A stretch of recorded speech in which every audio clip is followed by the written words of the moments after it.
Dr. Zelaya, I understand that the Montgomery County Board of Elections has started to process mail-in ballots. How many have been counted so far? So actually, that's a great question. I know that yesterday during our canvass on Tuesday, the 13th of October, we processed about 26,000 mail-in ballots, and on the Saturday, we did about a little over 21,000.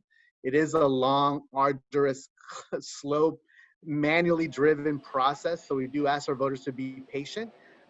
As of yesterday, the 13th of October, our office has received over 379,000 applications, but we have processed over 337,000 requests. So we're catching up. Just be patient and definitely make a vote plan.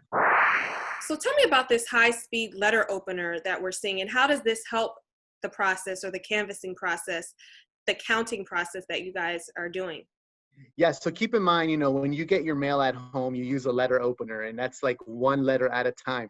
If we need to open up to 400,000 mail-in ballots, we will be there till Valentine's 2021. So, to kind of expedite that, we have this letter opener. It's very popular. I think it got over 15,000 likes or views on Twitter, but it does expedite us opening a little sliver off the top of the mail-in application, actually the mail-in ballots, so then we could process and incorporate them into our bipartisan canvass teams.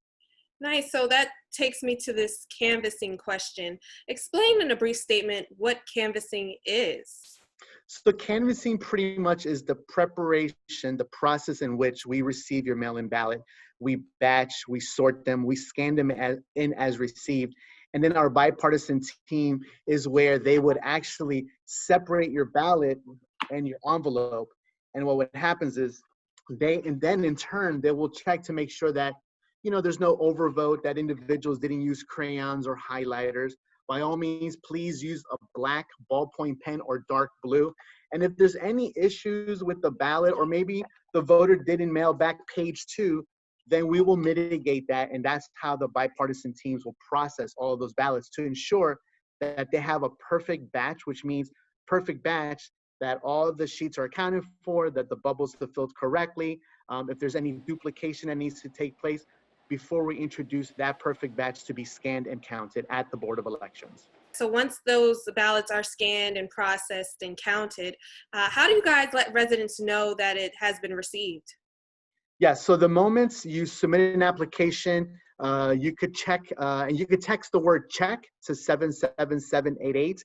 It gives you the link to the Maryland State Board of Elections voter lookup. You will provide your name, date of birth, and zip code, and you could look up your voter record, but also the bottom tab will allow you to not only download a sample ballot that corresponds to you, but also you could see the status of your application, if it was received, if your ballot was mailed, and if your ballot was received back at the Board of Elections. Now, by all means, the process in which that goes from A to Z, it's a very manual there's a lot of human capital involved in that process. Please allow at least 2 weeks. Your patience is greatly appreciated. No, so I think definitely the deadline to request the mail-in ballot is coming up, which is Tuesday, October 20th. If you missed the voter registration deadline, which was yesterday, Tuesday, October 13th, don't fret. You could leverage same-day voter registration during early voting, which will initiate the 26th of October through November 2nd, or on Election Day, which is Tuesday, November 3rd.